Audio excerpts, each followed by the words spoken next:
कायनात जे हर दौर में असां मज़लूम बणिजी पुकारींदा रहियासीं, कॾहिं यतीम ॿारनि जे रूप में त कॾहिं बदनसीब वालिदैन जे रूप में।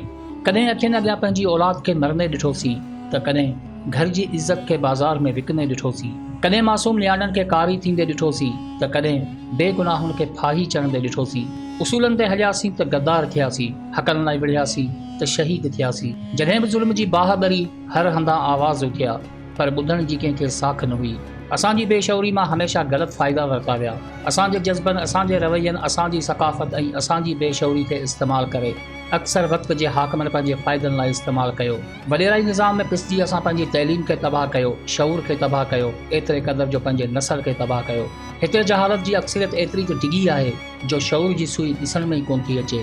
असांजो पढ़ियल लिखियल तबिको हिकु मिसाल आहे, पर पंहिंजे अबोज माण्हुनि में शऊर पैदा करण में इन करे नाकाम आहे जो उन्हनि खे को अहिड़ो प्लेटफॉर्म ई कोन मिलियो जिते हू पंहिंजे अक़ल जे आईने सां माण्हुनि खे पंहिंजो अक्स ॾेखारीनि। हाणे वक़्तु आहे, मौक़ियो आहे ऐं ज़रूरत आहे। अचो त गॾिजी सोशल मीडिया ते पंहिंजी सिंधी कम्यूनिटी खे वधायूं।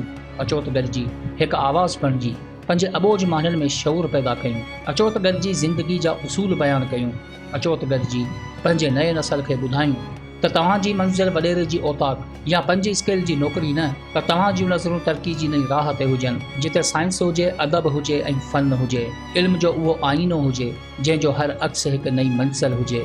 अचो त गॾिजी हिन जदीद टेक्नोलॉजी जे दौर में मिस्टर सिंधी खे उहो प्लेटफॉर्म बणायूं जितां निकिरंदड़ हर लफ़्ज़ सिंध लाइ नओं महाज़ हुजे ऐं दुनिया लाइ हिकु नओं पैगाम हुजे।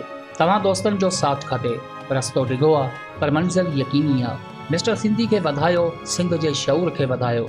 अचो त दुनिया खे ॿुधायूं त असीं बि ज़िंदा क़ौम आहियूं।